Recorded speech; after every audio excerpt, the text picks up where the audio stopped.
सह जाना है। तो उनका प्रभु दुष्ट जनों के द्वारा किया हुआ अपमान सहना बहुत कठिन है, आप ऐसे समझाइए जिससे मैं इसे सह पाऊं। तो भगवान ने एक उदाहरण दिया तितिक्षु ब्राह्मण की कथा से। एक ब्राह्मण उज्जैन में रहता था, उसने जीवन भर धन कमाया, ना स्वयं भोगा ना परिवार को भोगने दिया। तो पंच देवता बिगड़ गए, आग लग गई, सब धन भस्म हो गया। जो कुछ संपत्ति अचल थी उसे राज सैनिकों ने छीन ली। अब उसके पास धन नहीं रहा तो परिवार के वैसे उससे नाराज, सब परिवार के लोग छोड़ दिया। अब अकेला, न रुपया न पैसा न संपत्ति, कुछ नहीं। अब वृद्ध शरीर उसके मन में आया कि अब क्या करूं, अब भगवान के सिवा मेरा कोई नहीं। बड़ी कृपा जिसके ऊपर ऐसी विपत्ति आवे कि वो सोच पावे कि भगवान के सिवा हमारा कोई नहीं। जो रुपए का चिंतन करता है और रुपए का संग्रह करता है तो 15 दोष उसमें आ जाते हैं। चोरी, हिंसा, झूठ बोलना, दंभ, काम, क्रोध, गर्व, अहंकार, भेद बुद्धि, वैर, अविश्वास, स्पर्धा, लंपटता, जुआ और शराब। और ये 15 दोष आ जाते हैं। जो धन का चिंतन करता है केवल धन कमाने में ही, धन बढ़ाने में ही, ये दोष उसमें आ जाते हैं। चोरी, हिंसा, झूठ बोलना, दंभ, काम, क्रोध, गर्व, अहंकार, भेद बुद्धि, वैर, अविश्वास, स्पर्धा, लंपटता, जुआ, शराब। इसलिए जिसको इसी जन्म में अपना कल्याण चाहना वो धन का चिंतन न करे। गृहस्थ है तो पीछे आज चर्चा हुई, पंडित गया प्रसाद जी महाराज ने कहा धर्म पूर्वक धन कमाओ, चिंतन भगवान का करो, धन का नहीं। भाई बंधु, स्त्री पुत्र, माता पिता, सगे संबंधी जितने हैं ये स्वार्थ के कारण तुमसे प्रेम करते हैं। जिस दिन स्वार्थ नष्ट हो गया उसी दिन तुम देखोगे कोई तुमसे प्रेम नहीं करता, कोई नहीं करता यार। पूरी जिंदगी में देखा है, कोई नहीं करता। भगवान सत्य है, वो सत्य से रीझते हैं और सत्य तुम्हें बताएं कोई प्यार नहीं करता। अपना स्वार्थ की पूर्ति हो तो फिर सब प्यार। बहुत कड़वा संसार, राधा राधा जपो, अपनी मस्ती से चलो, ये जीवन भगवत प्राप्ति कर ले तो कर ले, नहीं तो धोखे में फंस जाओगे। धोखे में बिल्कुल धोखा है, पूरे जन्म के जन्म धोखा खाते चले आ रहे हैं। अब धोखा ना खाओ, सत्य स्वरूप भगवान का भजन कर लो, सार बात समझ लो। कुछ समझ में आवे चाहे समझ में ना आवे, ये समझ लो हमारी श्री जी और राधा राधा राधा राधा। और जो दुख सुख मिले उसे सह जाओ। यहां स्त्री पुत्र माता पिता सगे संबंधी ये जो बड़ा स्नेह दिखाते हैं, ये कौड़ी कौड़ी के कारण एक दूसरे के शत्रु बन जाते हैं। ये लोग थोड़े से धन के लिए क्षुब्ध और क्रुद्ध हो जाते हैं, बात की बात में सौहार्द संबंध छोड़ देते हैं, लाग डांट रखने लगते हैं। यहां भगवान कह रहे हैं जरा जरा सी कौड़ी कौड़ी के लोभ में एक दूसरे के प्राण लेने देने में उतारू हो जाते हैं, एक दूसरे का नाश कर देते हैं। यहां कौन किससे प्यार करता है? देवताओं के भी प्रार्थनीय मनुष्य जन्म को प्राप्त करके जो भगवत प्राप्ति नहीं करता उसकी भारी दुर्गति होती है, अशुभ गति होती है। यह मनुष्य शरीर मोक्ष और स्वर्ग का द्वार है और नरक का भी द्वार है। भजन कर ले तो स्वर्ग का मोक्ष का द्वार बन जाएगा, भजन नहीं करोगे तो नरक का द्वार है। इसको पाकर ऐसा कौन बुद्धिमान मनुष्य है जो अनर्थों के धाम धन के चक्कर में फंसकर अपने जीवन को नष्ट कर दे। जो मनुष्य देवता ऋषि पितर प्राणी जाति भाई कुटुंबी इन सबका भरण पोषण नहीं करता, उनको भाग देकर संतुष्ट नहीं रखता और अपने आप उदर पोषण करता है, वह कृपण अधोगति को प्राप्त होता है। अगर आप रुपया कमा के ला रहे हो तो पूरे परिवार का अधिकार है, पूरे परिवार की कामना पूरी करो, उनको पोषण करो, क्योंकि तुम घर के प्रधान सदस्य हो। अगर ऐसा नहीं करोगे तो तुम्हें नरक जाना पड़ेगा। अब वो ब्राह्मण सोच रहा है कि मैं अपने कर्तव्य से च्युत हो गया हूं, मैंने प्रमाद में अपनी आयु, धन और बल पौरुष खो दिया। अरे विवेकी लोग जिन श्वासों से साधना करके मोक्ष प्राप्त करते हैं, उन श्वासों को मैंने धन इकट्ठा करने की व्यर्थ चेष्टा में खो दिया। अब मैं बूढ़ा हो गया, मेरा कोई साधन बनने वाला नहीं, क्या करूं? मालूम नहीं होता कि बड़े बड़े विद्वान ये धन और परिवार की तृष्णा में फंसकर पूरा जीवन बर्बाद कर देते हैं। हो न हो, अवश्य ही ये संसार किसी की माया से अत्यंत मोहित हो रहा है। ये मनुष्य शरीर काल के विकराल गाल में पड़ा हुआ है। इसको धन से, धन देने वाले देवताओं से और लोगों से क्या? हमें जाना है यार, आज नहीं तो कल जाना है। हमें यहाँ की मित्रता, शत्रुता, धन, वैभव, पद, प्रतिष्ठा, इससे क्या होगा? भोग वासना और उनको पूर्ण करने वालों से क्या जन्म मृत्यु के चक्र से कोई मुझे बचा सकता है? नहीं। तो लाभ ही क्या फिर इनसे मित्रता करने से? वो ब्राह्मण सोच रहा है। इसमें संदेह नहीं कि सर्वदेव स्वरूप भगवान आज मुझ पर बहुत प्रसन्न है, तभी मुझे ऐसी स्थिति में ले आए। कोई सहयोगी नहीं, तभी मुझे उन्होंने इस दशा में पहुंचाया। यह है भगवान की कृपा। वैभवहीन कर दिया, परिवार के लोग प्यार नहीं करते, शरीर बुढ़ापे से ग्रसित हो गया। आज मैं जो इस दुर्दशा को पहुंचाऊं, इसमें मैं भगवान की कृपा मानता हूं। मुझे जगत के प्रति ये दुख बुद्धि और वैराग्य हुआ। वस्तुतः वैराग्य ही संसार सागर से पार होने के लिए नौका के समान है। अब मैं ऐसी अवस्था में पहुंच गया हूं, पता नहीं मेरी आयु है कि नहीं, बूढ़ा हूं। अगर आयु मेरी शेष है तो आज से मैं दृढ़ संकल्प करता हूं, ये है बढ़िया काम। उस बूढ़े की जिंदगी बन गई, इतना महान संत हो गया कि भगवान उसकी कथा 11 स्कंद में कह रहे हैं, और जीवन में भजन नहीं किया।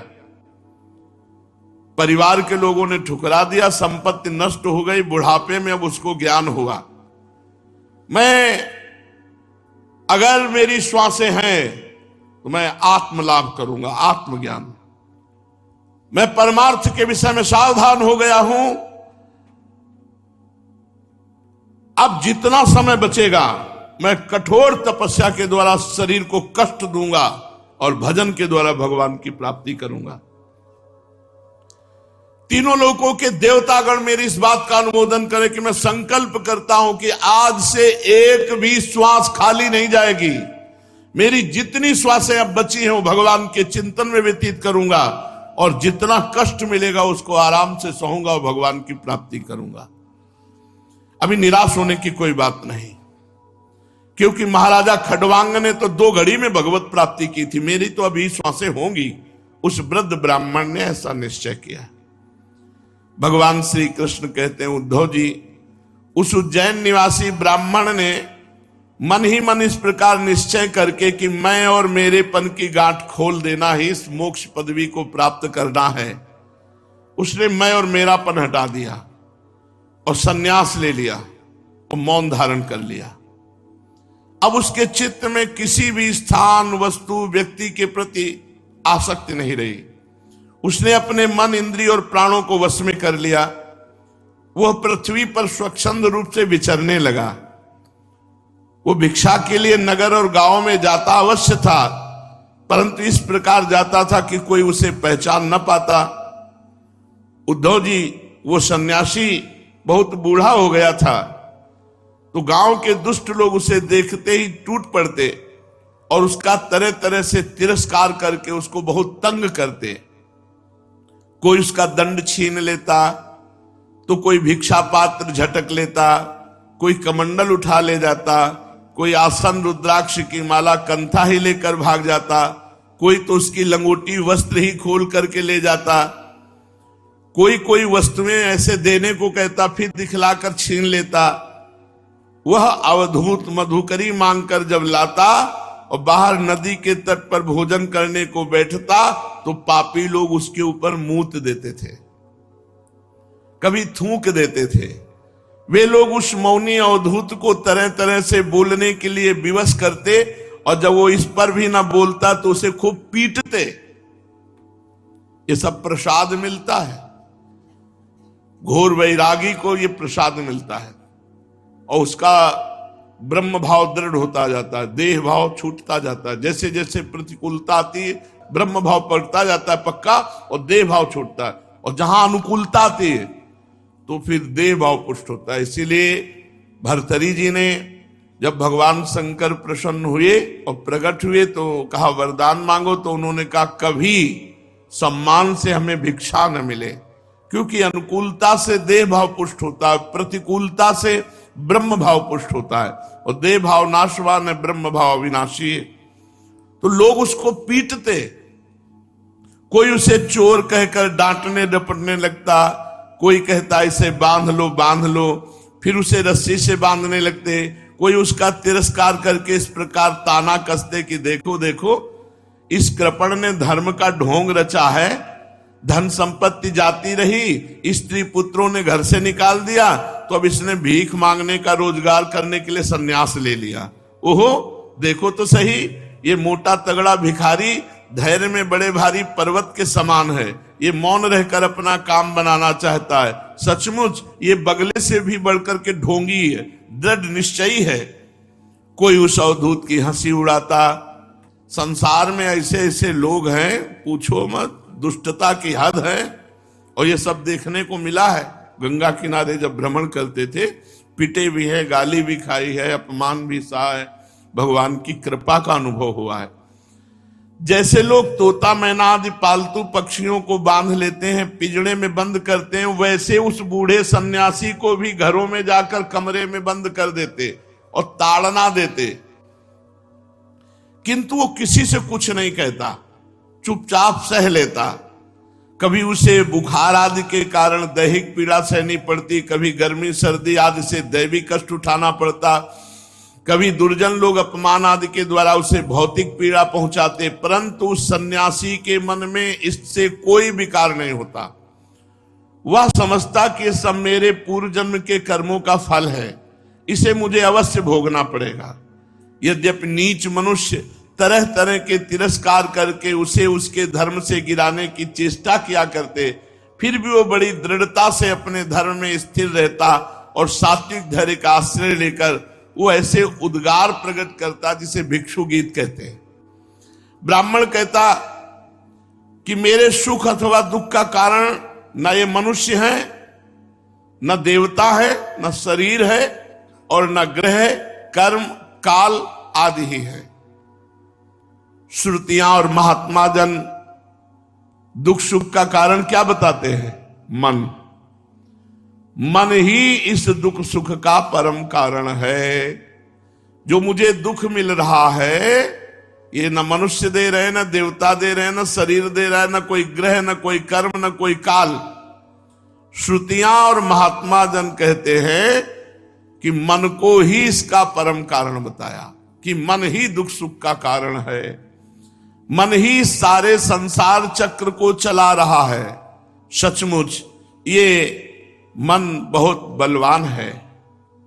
नायम जनों में सुख दुख हेतुर, न देवतात्मा ग्रह कर्म काला, मनः परम कारण मामनन्ति, संसार चक्रम परिवर्तयेद्यत्, मनोगुणान् वै सृजते बलीयस्ततश्च कर्माणि विलक्षणानि, शुक्लानि कृष्णान्यथ लोहितानि, तेभ्यः सवर्णाश्रितयो भवन्ति। मेरे सुख दुख का कारण कोई और नहीं, ये मेरा मन है। मन ही संसार चक्र को चला रहा है। सचमुच ये मन बहुत बलवान है। इसी ने विषयों, उनके कारण गुणों और उनसे संबंध रखने वाली वृत्तियों की सृष्टि की है। उन वृत्तियों के अनुसार ही सात्विक, राजस, तामस अनेकों प्रकार के कर्म होते हैं और कर्मों के अनुसार ही जीव की विविध गतियां होती हैं। मन ही समस्त चेष्टाएं करता है, उसके साथ रहने पर भी आत्मा निष्क्रिय है। वह ज्ञान शक्ति प्रधान है, मुझ जीव का सनातन सखा है और अपने अलुप्त ज्ञान से सब कुछ देखता रहता है। मन के द्वारा ही उसकी अभिव्यक्ति होती है। जब वह मन को स्वीकार करके उसके द्वारा विषयों का भोक्ता बन बैठता है, तब कर्मों के साथ आसक्त होने के कारण उनसे बंध जाता है। दान, अपने धर्म का पालन, नियम, यम, वेदाध्ययन, सत्कर्म और ब्रह्मचर्य आदि श्रेष्ठ व्रत, इन सब का अंतिम फल यही है कि तुम्हारा मन एकाग्र हो जाए, मन भगवान में लग जाए। यदि मन भगवान में नहीं लगा तो तुम्हारा दान, धर्म, नियम, यम, वेदाध्ययन, सत्कर्म, ब्रह्मचर्य सब व्यर्थ गया। मन का भगवान में लग जाना ही परम योग है। जिसका मन शांत और समाहित है, उसे दान आदि समस्त सत्कर्मों का फल प्राप्त हो चुका है, अब उनसे कुछ लेना बाकी नहीं। और जिसका मन चंचल है, आलस्य से अभिभूत हो रहा है, उसको इन दानादि शुभ कर्मों से अब तक कोई लाभ नहीं हुआ। सभी इंद्रियां मन के वश में है, मन किसी भी इंद्री के वश में नहीं है। ये मन बलवान से भी बलवान अत्यंत भयंकर देव है। जो इसको अपने वश में कर ले वही देवाधिदेव इंद्रियों का विजेता है, जो मन को वश में कर ले। ये ब्राह्मण विचार कर रहा है, सचमुच मन बहुत बड़ा शत्रु है, इसका आक्रमण असह्य है। सचमुच मन बहुत बड़ा शत्रु है, इसका आक्रमण असह्य है। ये बाहरी शरीर को ही नहीं, हृदयादि मर्म स्थानों को बेधता है। इस मन को जीतना बहुत कठिन है। मनुष्य को चाहिए कि सबसे पहले इस मन रूपी दुश्मन पर विजय प्राप्त करे। परंतु होता यह है कि मूर्ख लोग मन को जीतने का प्रयत्न नहीं करते, दूसरे मनुष्यों से झूठ मूठ झगड़ा बखेड़ा करते हैं और इस जगत के लोगों से ही मित्रता, शत्रुता, उदासीनता बना लेते हैं। साधारणतः मनुष्य की बुद्धि अंधी हो रही है, तभी तो वे इस मन कल्पित शरीर को मैं और मेरा मान बैठते हैं और फिर इस भ्रम के फंदे में फंस जाते हैं कि ये मैं हूं और ये दूसरा। इसका परिणाम ये होता है कि वे इस अनंत अज्ञान अंधकार में भटकते रहते हैं। यदि मान ले, वो विचार कर रहा है ब्राह्मण, कि मनुष्य ही सुख दुख का कारण है, तो भी उनसे आत्मा का क्या संबंध है? क्योंकि सुख दुख पहुंचाने वाला मिट्टी का पार्थिव शरीर और भोगने वाला भी पांच भौतिक शरीर, तो आत्मा का उससे क्या मतलब? जैसे भोजन आदि के समय यदि अपने दांतों से ही अपनी जीभ कट जाए तो उसमें पीड़ा होने लगे तो मनुष्य किस पर क्रोध करेगा? ऐसा मान ले कि देवता दुख के कारण है, तो भी देवता आत्मा की क्या हानि कर सकते हैं? नैनम छिन्दन्ति शस्त्राणि नैनम दहति पावका न चैनम क्लेदन्त्यापो न शोष्यति मारुता। आत्मा पर इसका प्रभाव ही नहीं पड़ता किसी दैवी शक्ति का, क्योंकि यदि दुख के कारण देवता है तो इंद्रियाभिमानी देवताओं के रूप में उनके भोक्ता भी तो वे ही हैं। और देवता सभी शरीरों में एक है, जो देवता एक शरीर में वही दूसरे में भी है।